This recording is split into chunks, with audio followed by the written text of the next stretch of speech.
Hello, everyone, and welcome back. Sorry, I was reading comments and I was caught off guard. So, welcome back to day two question and answer session for the Dog Nutrition Summit. And I again want to thank our sponsors for the summit, Embrace Pet Insurance. I strongly recommend pet insurance, at least for the major disasters, maybe not for the everyday stuff, but you never know when something's going to happen. And it sure can make a big difference. Animal Biome, which is doggybiome.com. I'm a huge fan of their technology and being able to analyze your pet's microbiome. They also have one for kitty cats. But I think it's really critical in helping some of these animals where we're trying to determine issues with allergies, IBD, food intolerances, that sort of thing. Raw Dog Food and Company, if you have not listened to their presentation yet today, I would strongly recommend it. I listened to it earlier today. And Four-Legger makes some wonderful grooming products for our pets and everything natural, essential oils, really, really nice products. And for those of you who have been asking about the masterclass, it's will be offered. It is available to sign up now, but it will be a live food therapy for dogs coaching program using Chinese medicine food therapy.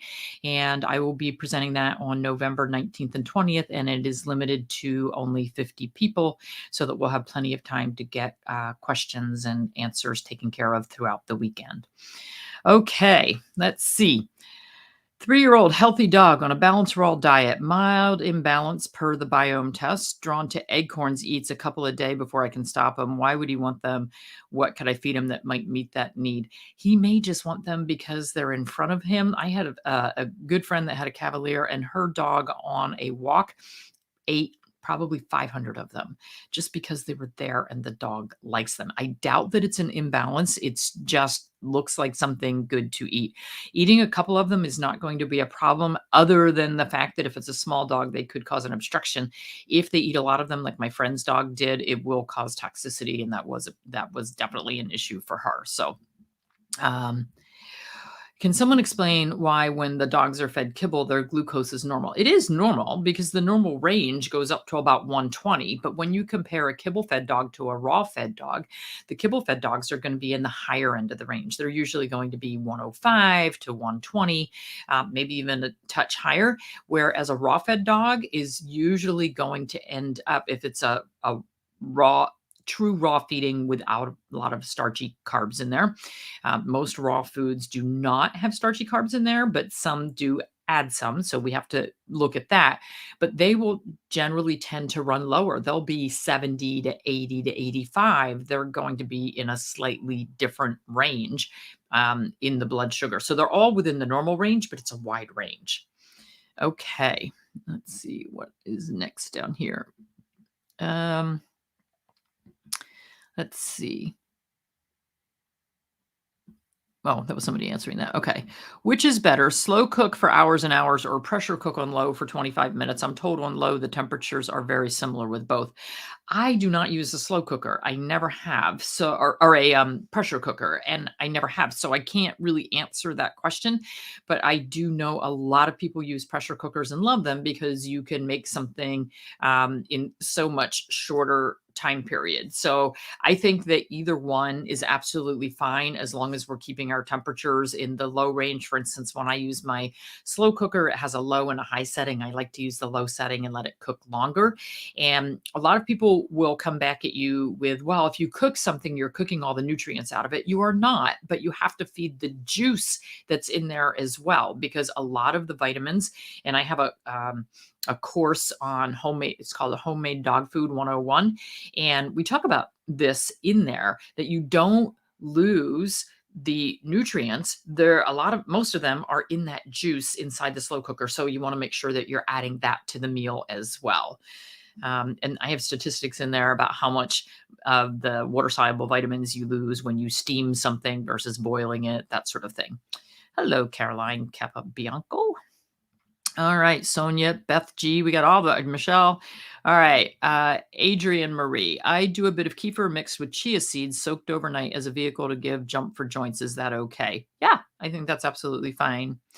All right, another exciting day. I have followed several summits, but one thing makes me ask questions. Today, I've heard about how important it is to get fur and blood profiles to ensure my dog gets the right food. Yesterday, I heard a lot about how I should consider giving a lot of supplements. And then Ian Billinghurst comes along and says, as long as you use your common sense, read up the natural diet, do homework, then everything is okay. This debate is going on. Yeah. So it's a big debate. And the problem is, what are you feeding?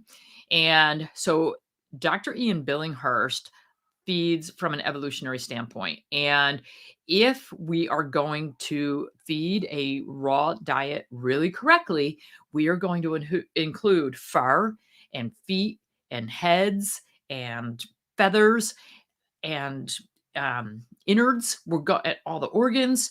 And the problem is, a lot of us are feeding these kind of pared down diets where we don't include the bone, or we don't include the hair, or we don't include the organ meats. And then a lot of times we're also feeding commercial diets that have undergone some processing, even though they're a raw food, but then they go through shipping and storage. And a lot of that vitamin mineral content can be lost during all of that. And particularly if we're not including. So there are some raw food companies that grind the whole animal. Like I was talking about last night, they'll grind the whole rabbit with the hair, or they'll grind the whole salmon with the bones and the heads and the eyeballs. And there's a lot of nutrition in those parts and pieces. So if we're not feeding that type of food, and we're feeding something that is a little more palatable when we're handling it or reading the ingredient list, there's a lot of people. We were out to dinner, and somebody was going to order fish, and it came with the head on. And she said, yeah, no, I don't want that. I can't look at my food looking at me. So that's how a lot of us feel. And when we pare things down, then we do end up with those deficiencies because we are not feeding the natural evolutionary diet of the dog. So I do recommend, particularly vitamin D testing. And I do recommend at least annual lab work, depending on the age of the dog. And then supplement if you find that there are shortages, or figure out what food would contain what my animal is missing. And part of the thing with the hair supplement analysis is that or the hair mineral analysis, we are going to pick up things like vaccines contain aluminum. So if you get back something that says, oh my gosh, you've got all these toxic levels of some of these heavy metals, well, that can come from a lot of places other than food. But then we can look at that and figure out how we can change things around, try to detox that, how to get some of that back out of the body. So I think that's sort of a double-edged sword, because it really depends what you're feeding. Yes, Dr. Billinghurst is absolutely right. If we are feeding a truly species appropriate raw diet, evolutionary diet, then we don't have to worry about those things. But again, a lot of people get stuck in a rut of, they find, for instance, one raw company that they like, and they find out, oh, my dog only likes the turkey flavor. And then we get stuck in the same rut that we get stuck in with feeding kibble, putting the same thing in the bowl day in and day out. And if there's a deficiency in there, it's going to build up over time. What's the best way to feed for a senior animal with gallbladder stones or sludge? So I'm going to have to answer this from a Chinese medicine standpoint, but I would avoid beef because it's heavier and it takes a little bit more work to digest. I would avoid lamb for the same reason. It's higher in fat, which the gallbladder is obviously sluggish and having some trouble with. I would be adding some draining vegetables, particularly dark leafy bitter greens. So mustard greens, turnip greens, dandelion greens, because that's going to help drain that. Asparagus works pretty well. Radish works pretty well. We could add Chinese herbs on there as well. But I would be looking at things that are a little bit on the leaner side, things that are good chi tonics or energy tonics. So actually beef is a good chi tonic, but it's just heavy. I can taste it in my mouth. I can taste that heaviness. So I would avoid that while we're trying to get this cleaned out of that dog. Okay. Raw fed dog came back with high cholesterol, no gross treats. She eats super clean. Yeah. So the cholesterol is just a hormone that is, again, part of this processing in the liver. So when we see high cholesterol, sometimes because all of the hormones work together from all the different glands, sometimes that's a dog whose thyroid might be thinking about struggling a little bit, or maybe the adrenal gland is struggling a little bit. So you could do further testing to look at those other things. You could also potentially do some of the things that I just mentioned for the gallbladder disease. And maybe lower your fat percentage just a little bit to see what it does to that cholesterol. But it's really a processing problem in the liver that is causing that. And as long as your other liver enzymes are fine, I wouldn't be too worried about it. And generally, when we see high cholesterol, depending on the lab, but the normals are somewhere in the low 300s. And a lot of times when we're getting the high cholesterol, we're still below 400. We're not screaming high. Dogs do not get hardening of the arteries and cholesterol problems like people do, unless they are also hypothyroid. All right. Do antibiotics heal yeast overgrowth?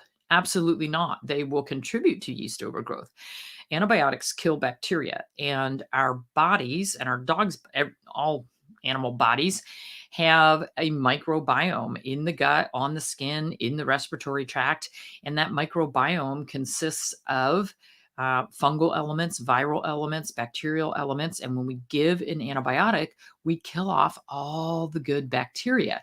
And so that allows the other things to then bloom and overgrow. So we will actually get yeast overgrowth from antibiotics. So antibiotics are absolutely the opposite of what we want to do when we have a yeast overgrowth. We want to make that microbiome healthier. So you might want to do a fecal animal biome test to see what's missing, how we can change the diet. Do we need more specific fibers? Do we need prebiotics? Do we need probiotics? Do we need Saccharomyces? What do we need to add in there to get that figured out and heal that gut? Do we need to do a leaky gut protocol, something like Adored Beast has, to, again, heal that gut so that we can get that yeast problem under control? Let's see. My 2 Yorkies are eating gently cooked turkey by small batch. Can I offer more veggies or fruits with their food? They seem to be hungry even after eating the amount stated to give on the bag. Yeah, absolutely. And I love using healthy treats. So green beans, whether they're cooked or steamed or raw, if you're using canned, make sure that they are low sodium or no sodium. Rinse them, that sort of thing. But yeah, blueberries, apple slices, pears, that kind of stuff is really, really good. You're not gonna, contrary to popular belief, if you add some healthy whole food treats, so even like freeze dried muscle meats or dehydrated muscle meats or dehydrated organs, freeze-dried organs, those single protein treats are fine for those guys. You are not going to screw up their overall nutrient balance by giving them healthy whole food treats. Should prebiotics and probiotics be fed before or after a meal, or can they be fed with a meal? I put it right in the meal. It's absolutely fine because a good probiotic is going to survive that stomach acid, get down to the bowel where it needs to be. So yeah, absolutely fine. And your prebiotics are really fibers. So that's just really part of the meal, if you're using whole plant material in your diets, that's prebiotic. So let's see. What kinds of bones should I feed my golden retriever for calcium you're newly feeding raw? What a lot of people love to use are like chicken backs. You can use chicken necks, turkey necks, a lot of different ways to do that. Dr. Nick Thompson has a course on Dr. Judy U. You can get to that by just going to drjudyu.com or through our website, drjudymorgan.com. And he's got a course on how to introduce raw meaty bones to your dog, what kinds to feed. So really very helpful for that. But a lot of people, like I said, will use chicken backs as sort of their starting point. What vegetables do I think are best to cook and macerate? Well, it kind of depends on what I'm trying to do. Any vegetable that I'm going to feed to my pets that I want to get nutrient value. Now, if I'm just giving them a carrot to chew on, just to, let them have something to chew on, that's different from I'm putting carrots in their meal because I want the nutrient value of that, or I want the Chinese medicine energetics of that. So with all vegetable matter, it needs to be broken down. Our dogs do not produce much cellulase to break down plant cell walls. So we've got to do that for them. So either we have to run the veggies through a grinder, chop them up really, really small, or we can steam them, saute them, whatever it is that we want to do. But we've got to break down those cell walls if we want the nutrients from them to be really incorporated into what your dog is absorbing from their food. Let's see. Your dog had her first seizure last night at 3:30. It lasted 2 minutes. She'll get blood work Wednesday. Any advice to start? Well, so seizures can be caused by so many things. So you absolutely are right to get lab work. We can get seizures from low thyroid. We can get seizures from tick-borne diseases. We can certainly get seizures from pesticides that are used on or in our dogs. We can get seizures from chemicals in the environment that we're using for cleaning. We can have seizures from liver disease, seizures from heart disease, seizures from kidney disease, seizures from low calcium. So starting point is always to get lab work, include a thyroid test in there, include a urinalysis in there, see if you've got anything out of whack. If everything is perfectly normal, then you can do one of two things. You can play the waiting game of, let's see, so this is the first seizure the dog ever had. You do the waiting game of, are we going to have any more? What are we going to do? But we do not recommend using anti-seizure medications unless they're having cluster seizures. That's, multiples within a 24-hour period, or they're having more than a couple every 30 days. That's when we think maybe we might have to get them started. But there's a lot of evidence that ketogenic diets will stop seizures. There's a lot of evidence that coconut oil, MCT oil in particular. So while I was waiting from now till Wednesday, I would go ahead and start the dog on some MCT oil at pretty decent doses. And then I would definitely be using a raw diet and looking at really minimizing the carbohydrate level in that diet. So we can use fibrous veggies like the dark leafy greens, which are really good for feeding the liver. With seizures, we want to feed the liver. So eggs, sardines, dark leafy greens. All right. New to raw feeding my pups. When you say raw, do you literally mean raw meat, or can I gently cook it? Well, if you gently cook it, then you're feeding gently cooked food, and that's fine too. But yeah, when we say raw, we're talking like, raw hamburger, raw whatever, raw chicken legs, raw chicken thighs, or buying commercially made. And if you're new to raw feeding, my recommendation is to either buy a commercially prepared, fully balanced raw diet to start. One, to make sure that your dog's going to do okay with it, that they like it, that you're okay with it. And this is how I started mine. The original raw diet that I fed my dogs over 20 years ago was Ian Billinghurst's BARF diet, because it was available in the US at the time. So I ordered it and had it shipped to my house, and I started feeding it. And these prepared foods come in something that's very palatable and pleasing to us. It comes in little burger patties or little nuggets.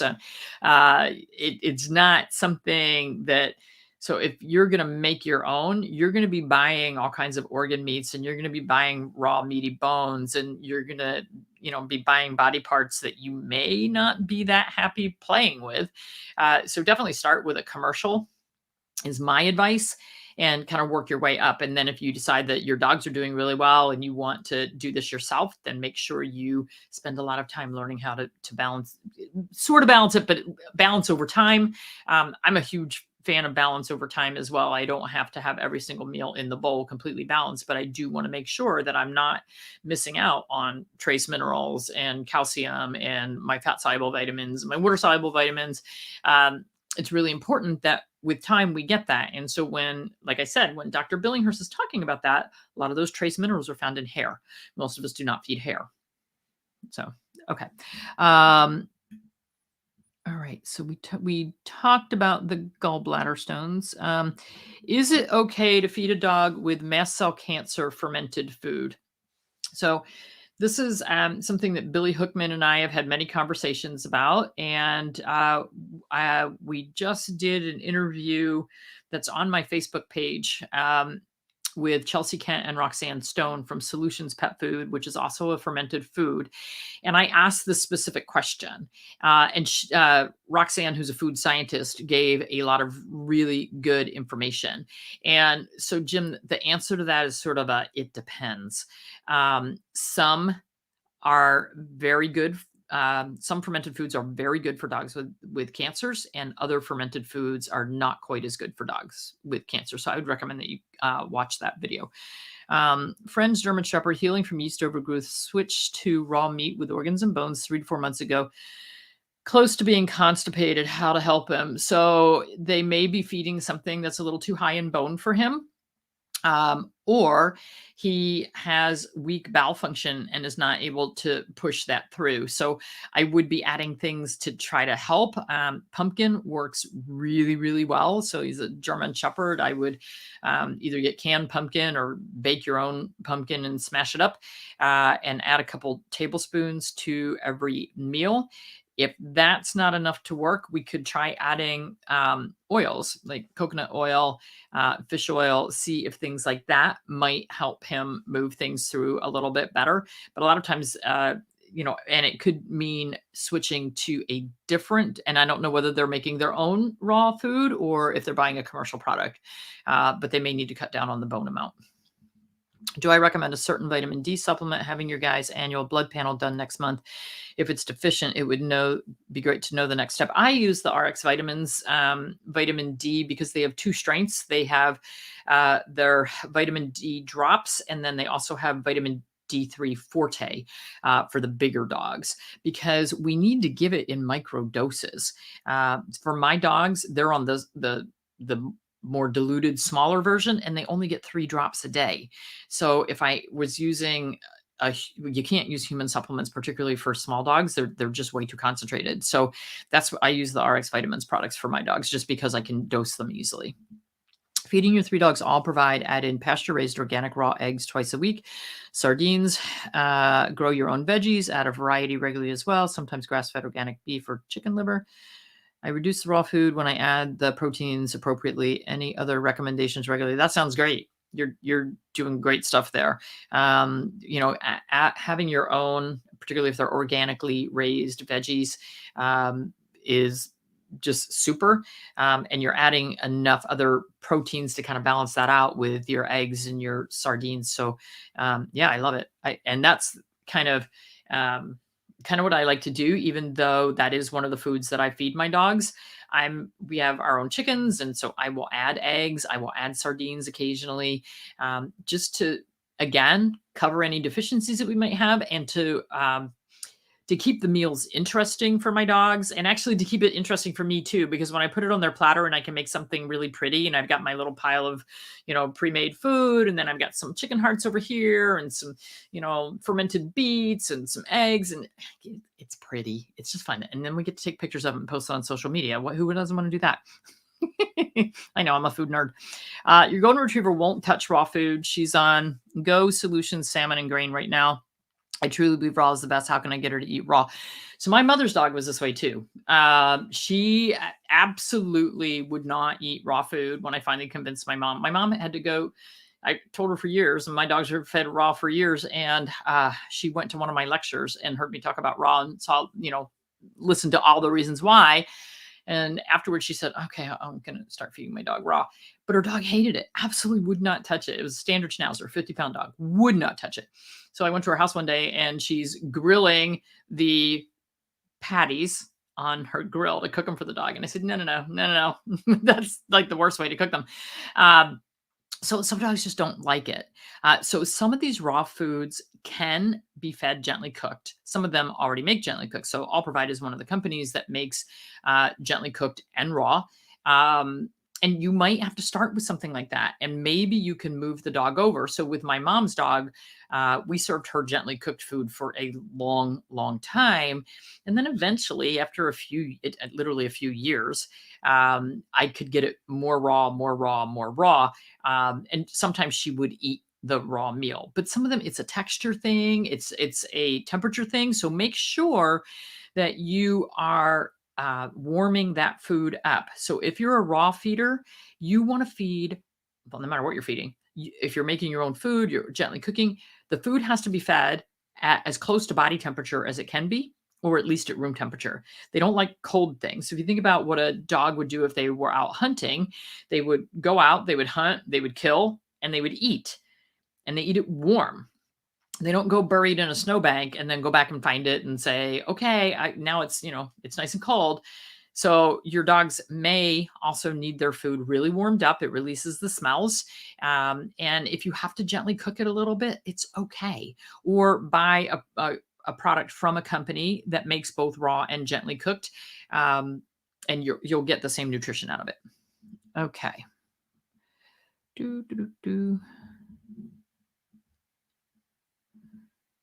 I'm trying to find where my next. All right. Yesterday, clay being used as a detox was mentioned. Can you please share more info about this? My pet has skin allergies, ear infections. So if you're getting chronic ear infections, then you've got a food issue. That's generally an intolerance to something in the food. Certainly anything starchy is going to contribute to, because ear infections are almost always yeast. Especially the recurrent ear infections. So there's something in the diet that is not perfect for your dog. So whether that's chicken or beef or rabbit or, whatever protein, or if there's any starches in that diet, I would absolutely get the starches out. I don't think that clay is going to do a lot of good for skin allergies and ear infections, but I use it a lot in practice for dogs that had a bout of diarrhea. If we were trying to kind of clean out the GI tract a little bit, because it absorbs toxins, but it's not something I'd want to keep my dog on long term. I'd want to be looking for the underlying solution. And there are other detoxes that I would use before that, like some of the Adored Beast products. Not sure how to feed a 15-pound dog raw meaty bones that eats 5 ounces of food a day. How many ounces of chicken backs or necks daily or spaced out throughout the week?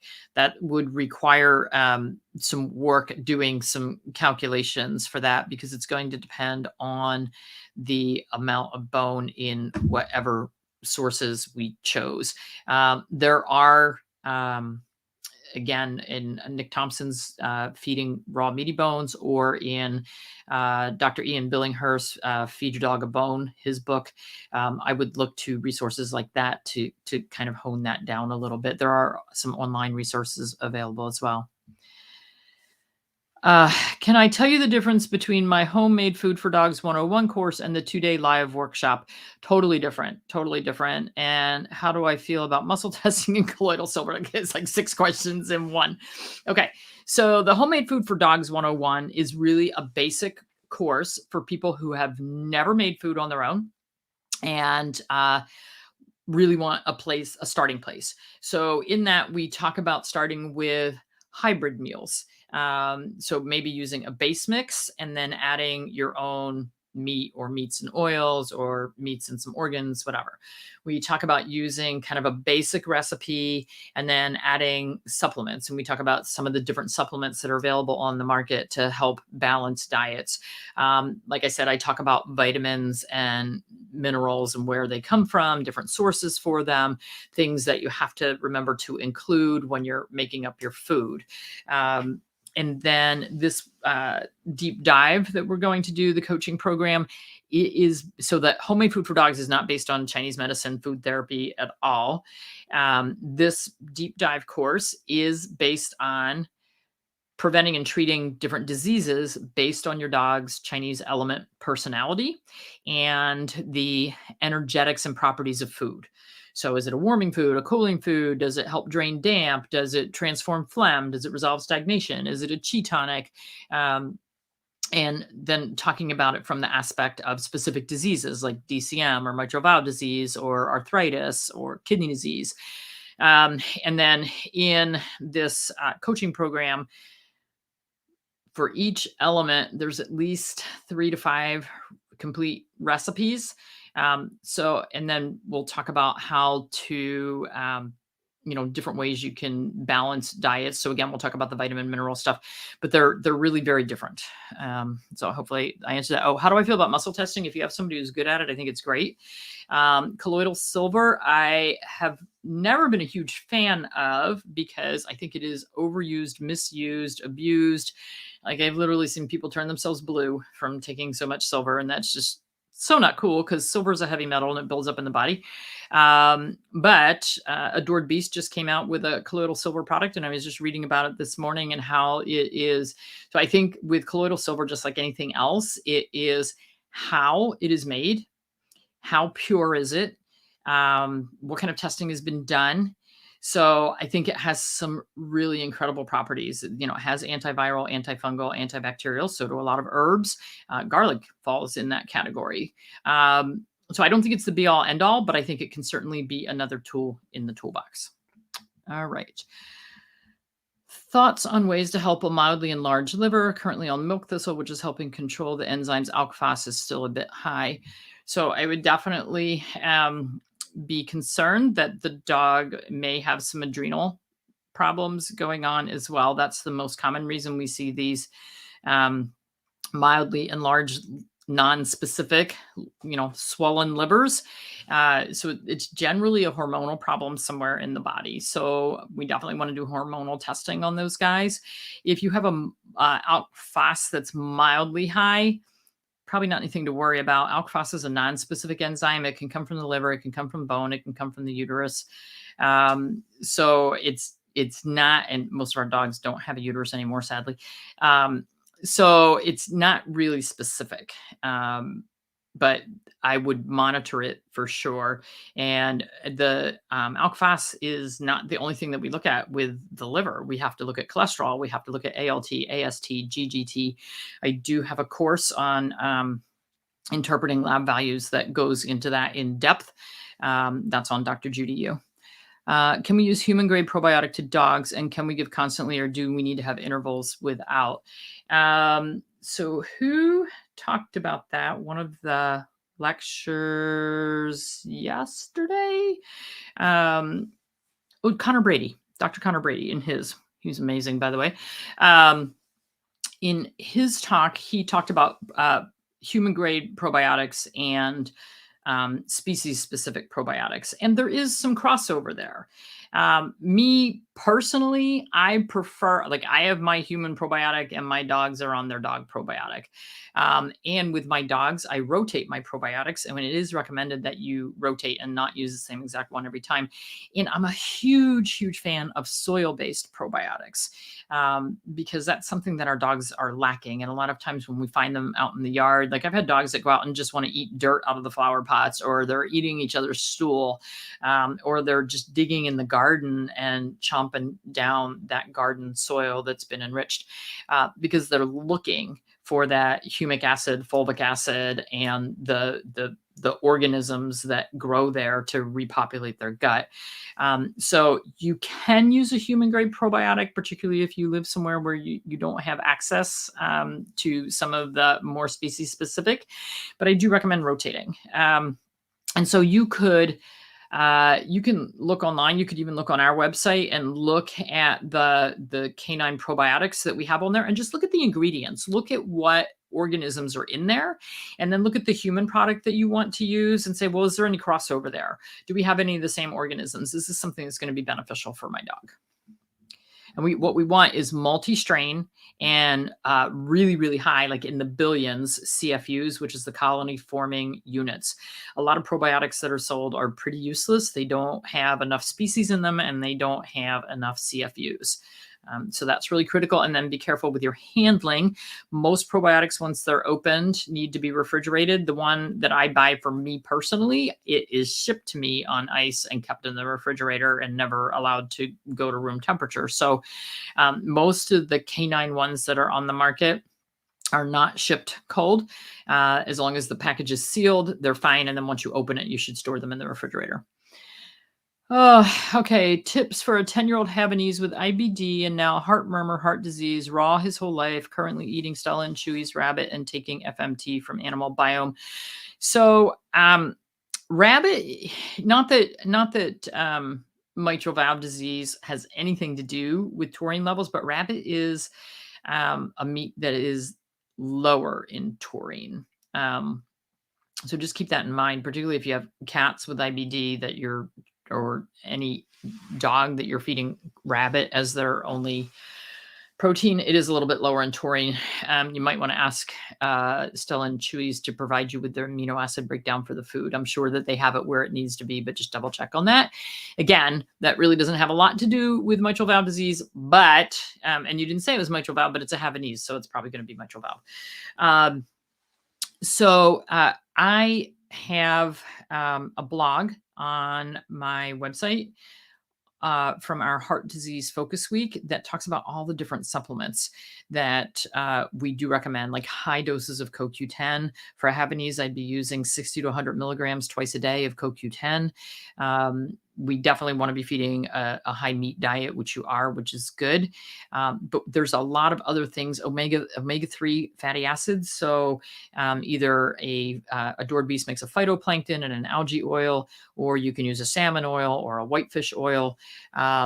But we definitely want the omega-3s to be high for these animals with heart disease. But I would look through that and see all the different supplements. And we were talking about it last night. Our dog, Stewie, who's a Cavalier King Charles Spaniel, which Cavaliers get heart disease eventually, is just part of what they do. And I kept saying that Stewie was given 2 months to live a year ago. We were talking about it last night, and I realized that year was actually 2 years ago. So he was diagnosed with stage D heart failure, which is the end of the end of the end, in early December of 2020. And we are approaching December of 2022, and he was given 2 months to live. So there's so much that you can do for these animals. And I firmly believe that feeding them a species appropriate diet is the number one thing on that list that keeps these animals going. What are my thoughts on incorporating green lip mussel to a whole food diet for older dogs? Absolutely. Absolutely. I think that green lip mussel is a powerhouse superfood. It provides a tetra omega. It's the only species that does that, as well as high omega-3s. It's a natural source of chondroitin, glucosamine, hyaluronic acid, omegas, super, super, super food. So if you, if you can't get green lip mussels because they're grown in New Zealand, you can do freeze dried, you can do powders. It's in our senior deer antler velvet formula. And actually our wellness formula has green lip mussel in it as well, along with the deer antler, because I think that even starting them on it as a youngster is really good, incorporating. So that, okay. Is it safe to do the adored beast leaky gut protocol even if I'm not sure your dog has leaky gut? How would I know if they have a leaky gut? Yeah, you can do it even if they, I mean, all you're doing is strengthening and reinforcing gut health. So it's absolutely fine. All you're going to do is make that gut lining healthier. You're going to improve the gut microbiome. So yeah, absolutely. But if your dog has any sort of allergies, any sort of yeast overgrowth, any sort of bowel intolerances, you've got leaky gut. It just goes hand in hand. All right. 11-year-old standard poodle with chronic lung condition since 4 years old. Well, good for you. You're 7 years in. Started as eosinophilic bronchopneumonia on inhaler and prednisone, transitioning to a barf diet now from a history of canned and some human food. What else can I do to get her off the pred? You may not be able to, but you could try plant sterols. We've got beta-sitosterol. You can look on our website, read the description of it, but beta-sitosterol is a plant sterol. And I've had a lot of dogs with, the first time I was introduced to it, I had a client with a dog with a German Shepherd with eosinophilic myositis, which is similar disease attacking the muscles of the chewing muscles of the head. And so dogs who have this are put on high doses of steroids. Their head muscles disappear, shrink away to nothing, and they literally look like a skull with skin stretched over it. And this dog had the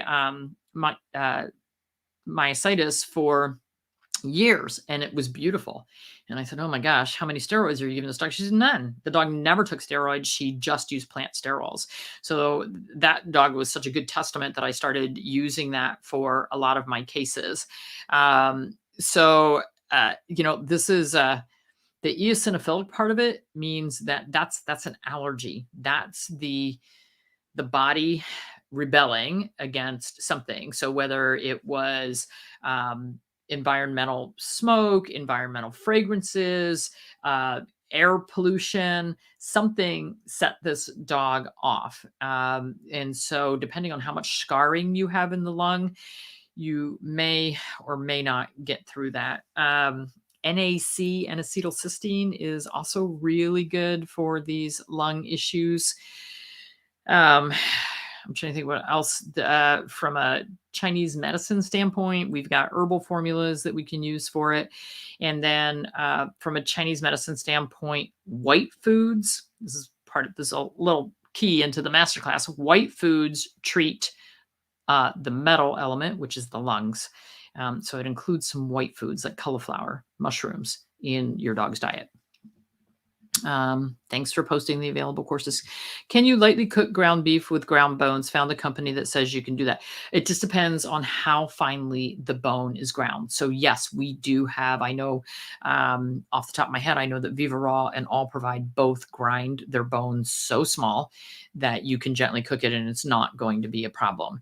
So if you kind of peel through the raw food that you're buying and you find bone size chunks the size of your fingernail, they're probably a little too big for cooking because they're going to get brittle and then they're going to get sharp. But a lot of these companies, they're using a very small die plate that the food is forced through to make sure that it's getting ground small enough, or they're using these huge grinders and grinding multiple times to get that bone ground down. Dr. Ian Hurst said to juice the veggies and feed the pulp to break them down. Yeah, that'd be great. Do we also include the juice if we do this? It's up to you. You can. Certainly, there's a lot of vitamins in there. So up to you and whether your dog will take it. Your vet uses IDEX. They've never tested for vitamin deficiencies. Yeah, they won't. It's not part of the routine panel. Yes, you have to specify that. Or do I need to send off to Hemopet? It's not Hemopet where you want to send that. So on your IDEX test, you're going to get routine things like calcium, magnesium, usually calcium, magnesium, sodium, potassium, chloride. That's usually on there. But if you listen to Dr. Ava Frick's presentation, she talked about the difference between blood testing and hair testing. Blood testing gives you that spot at that minute, whereas hair testing tells you what's been going on for the past few months because our hair stores those metals. The other thing is that the blood always wants to be in homeostasis, which means it has to stay within these levels. So let's say you feed your dog a homemade diet with no calcium source, and you get the blood tests and look at that, calcium's in the normal range. Well, why is it in the normal range in the blood? Because the body said, whoa, calcium level way too low, and it's pulling calcium out of the bones. So what you end up with is osteoporosis. And the first thing that'll happen is the teeth will start to fall out and then the jaw will start to dissolve. And so the blood test is not as good as the hair testing to really know the long term what have we got going on as far as especially the heavy metals and some of the electrolytes. So you're going to get those routine things on that blood test. But if you're really concerned, and particularly if you're making your own food, or even if you're using commercial food, let's face it, there's a lot of things that go wrong in commercial pet food. And then for vitamin D testing, IDEX does it, but it's ridiculously expensive. They'll charge you $200 for that one test, maybe more. There's a lab called VDI. Maybe somebody on my team can post it in the chat. But VDI Labs does vitamin B12, folate, vitamin D, magnesium. So you can get more specific tests and it's a lot less expensive. And if your vet can get the test kit for that, it's just a blood draw like anything else. So I recommend doing that a couple of times a year. Okay. Sudden environmental allergies, moved to gently cooked, but coming back to itchiness. Only got one side point, never again after spooky meds. Yeah. So you've got allergies. And when we get sudden environmental allergies, make sure that you don't have a mite problem. Make sure that you have not encountered some Sarcoptes mites. We had that happen in our house. My mother's dog suddenly started itching like crazy, and she was an older dog and had never had allergies. And I allergy tested her, and she was like, yeah, really mild on a couple environmental things. Came up that she was sensitive to beef, or she'd been eating a lot of beef. So we took her off beef and, did all the stuff. And it took me 3 months to find a stupid mite. And she ended up having sarcoptic mange and spread it to all 10 of our dogs as well before we figured out what was going on. Because environmental allergies are not sudden. Generally, it's something that starts off as a little bit and then every year gets worse. And it'll start off as a short season, and then every year the season gets longer. So also make sure that you're not using powders to clean your carpets, or that you haven't, put in new carpets. You make sure there's nothing in the environment that has changed, cleaning products, that sort of thing, detergents with blankets that your dog's laying on, things like that. And I would definitely avoid the spooky meds or the Cytopoint. And if you think that this truly is a sudden environmental allergy, then again, got to treat the leaky gut. The immune system is in the gut, and that's where we have to start anytime we're going to deal with allergies. In the meantime, we have a ton of allergy products on our website. There's Great Windkeeper. Or external wind. I forget what it's called. I think it's called Great Windkeeper on the website, which is a Chinese herb for allergies and itching. You can up your omega-3s. You can use, if it's environmental, you can use like the apple cider vinegar shampoos from Project Suds. That will help get things off the coat that might be attacking from the outside. So you got to come at it from a lot of different ways. Wondering about Dr. Harvey's ad, raw and oil with his stuff. Yeah, absolutely fine. And they're balanced when you do that. But me personally, and it's kind of funny because Dr. Harvey, if you ever talk to him, he does not ever think we should feed liver, because liver is the detoxifying organ of the body. And I agree with that. And one of our, trying to think which person talked about it. Hannah Mandelbaum in her presentation talked about, the liver being the detoxifier and being careful that we are getting a good source. Me personally, when I feed Dr. Harvey's, I'm not just adding meat, I'm adding meat and organs, and then add the oil. So the oil can be of your choice. I actually feel like we should be doing a flax oil and also a fish oil. I feel like we need both to really provide what our pets need. So yes, it's very simple, and that's a simple way to do things. And that's the most basic way to do it, is just to add your meat and your oil. But me personally, I would add meat, organs, and 2 oils. All right. Your Jack Russell is due out of quarantine tomorrow. She's had so many vaccines for the overseas move. Oh, yes. Itchy ears and skin, started probiotics. I'm afraid I did feed kibble and want to introduce raw slowly. Any advice? Yeah. So, this poor thing. Yeah. Her whole body needs to be detoxed for sure. And I don't know what products you have in New Zealand, so I can't list specific products. You do have some good holistic vets in New Zealand, though, because a lot of the holistic vets from here go over there and love it so much they stay. They usually come back after about 5 years, but I think you do have some over there. So I would start introducing some raw slowly, and whether you get a pre-made raw over there, again, I don't know what they have, but there is a really good New Zealand product that makes dog food. Maybe Gwen can post it. They make our wolf treats, the tripe and the greenlet mussel. So you do have a couple good companies over there, and so I might again look at a pre-made raw. In the meantime, New Zealand has great grass-fed beef, grass-fed lamb. You could just start adding bits of that into the meals or use it as treats to start getting the dog switching over. And definitely the probiotics, and yeah, going to be some detoxing going on from all those vaccines. Recently converted a 4-year-old Westie from kibble to raw. Cool. Interesting. That is what could have been causing her seizures. My question is the commercial raw choices. You say no lamb or beef recommendations. Not necessarily no lamb or beef for seizures, but definitely for liver stagnation. So for seizures, you could literally feed whatever you want to. But I would be supporting the liver with dark leafy greens. So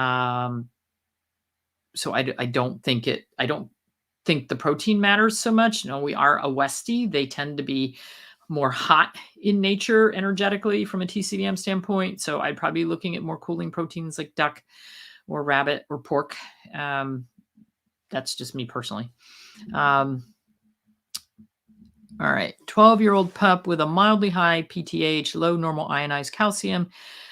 Had to add a third meal per day to keep her weight on, fed ever more gently cooked. Are the ground eggshells assimilated for calcium as well as bone? What other natural calcium sources can I give her to naturally boost her calcium level? So you don't want to overdo the calcium, but you said it was low normal. So I'm not sure that you need to do a whole lot with that. Ground eggshells, if they're really finely ground into a powder, are pretty well assimilated. You could, if you can find an organic, really good bone meal powder, you could do that. You could feed whole sardines, because that's when you do that, you're feeding the bone. You can feed raw meaty bones. You said you're doing gently cooked. So a lot of different calcium sources you could use. You could add a little bit of a seaweed calcium. All right. Did hair analysis for your min pin got the result? I didn't understand when I called the company. I said I need to contact my vet. Your vet didn't help either. Depends which company you used, but I would try reaching out to Ava Frick. I think that Dr. Ava Frick is the guru. The first time I interviewed her, I thought, wow, this is very cool. I didn't have a good understanding of hair analysis. I've had people bring them to me, 10 years ago, and I kind of went, because it's not only the levels that are high and low, it's the ratios. So she's very good at using those ratios. And if you go back in and rewatch her, if you haven't watched it yet, watch Dr. Ava Frick's presentation, because she talks about in there, when this ratio is high, it can indicate endocrine stress. When this ratio is high, you're looking at, diabetic and sugar issues and whatever. So I would go back and look at that and see if that helps. And then if that doesn't give you the answer that you need, even though you may not have had the hair analysis done by her lab, you could reach out to her or Dr. Lori Koger. They both work with hair analysis, and I'm sure you could schedule something with one of them.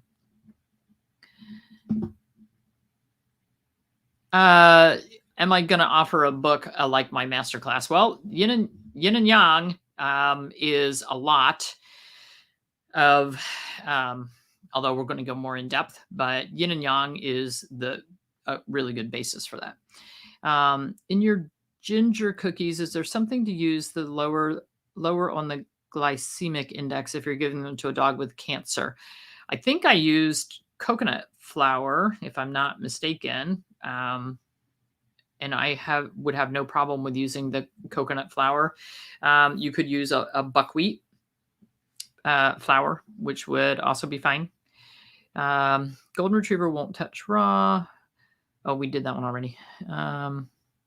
Did that one. Your Pitty has been on Previcox for years with her knee. She had the same surgery, the TPLO. She'll never be off it. She's in the past years developed tremors. Any suggestions? It's probably not related to the Previcox, and that's a shame that she needs to be on Previcox forever. The tremors are a chi deficiency. It's a muscle weakness. I don't think it's related to the Previcox. So I would So when we're getting those tremors, especially if we're getting muscle atrophy, so I would look. I know you're in Mexico, so it's hard to find, but do your own physical therapy, and maybe add a digestive enzyme might help a little bit. Is there such a thing as too many probiotics? We use Dr. Mercola's Glandex powder and Native Pet Bladder, all with their own probiotics. They're all a little different, and you're using them for different things. I think you're okay. If you can take a break from any of those and rotate a little bit, might be a good idea. Okay. How would I warm up food? So everybody has their own way of doing this. If you're not afraid of the microwave, you can microwave it for a few seconds to get the chill off of it. You can take the food out of the refrigerator and let it sit out for an hour or two. You can, it's funny, I was at a friend's house this past weekend, and so she takes her food bowls out of the refrigerator, sits them on the counter covered for about an hour, hour and a half before she's going to feed. And then she takes a cookie sheet and puts just like really, really hot water in it and sits the bowls in the cookie sheet and lets them sit in that for about 15 minutes and stirs it up. And so by the time she's feeding, it's a nice kind of room temperature, and it's not cold for the dogs. You can also add hot water. I've done that a lot of times too. You can add hot water onto the food and stir it around. You can take your food in a baggie or your plastic container, whatever your food is in, its bowl, and sit that in hot water. So if your dog doesn't like their food soupy, you can sit that in hot water.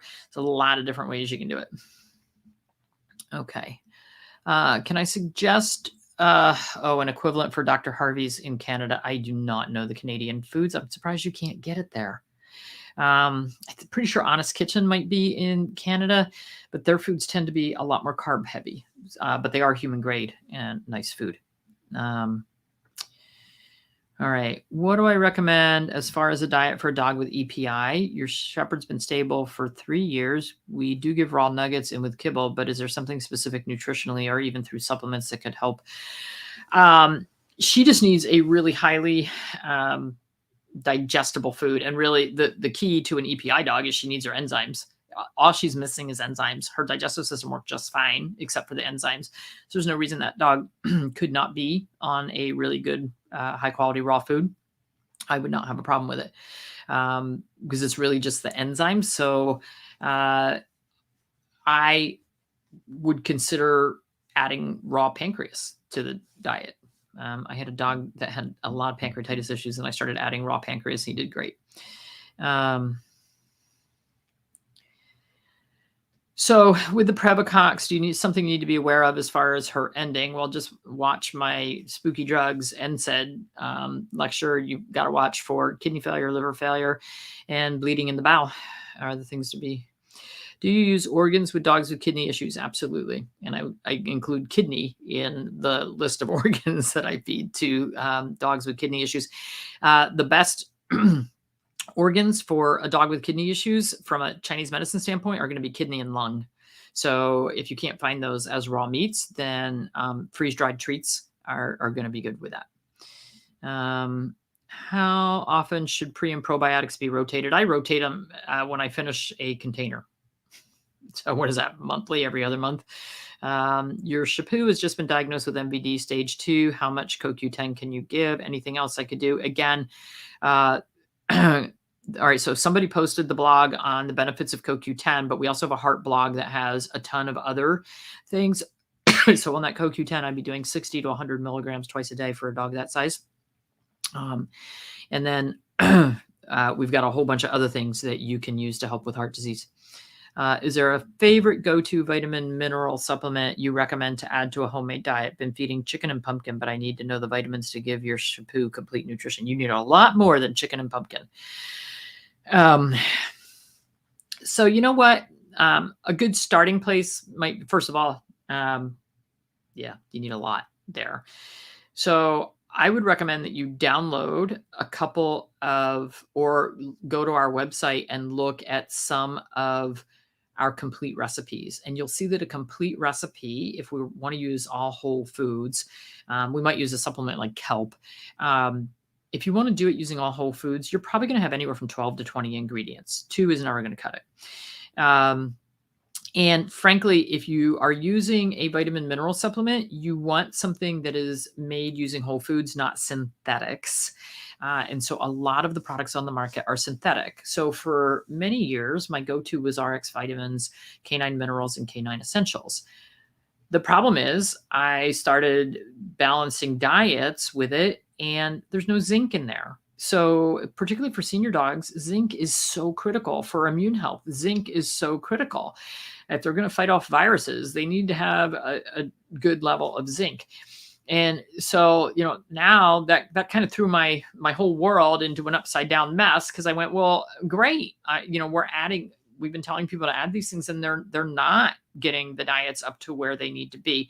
So Kim, I would start with, go to our website, look at our pancreatitis diet, our heart health diets, our kidney health diets, and you will see, those have been made complete. We have some that are not 100% complete on the website. We're working through them. Our pup loaf is 100% complete, at least from an AFCO standpoint, which is kind of rough.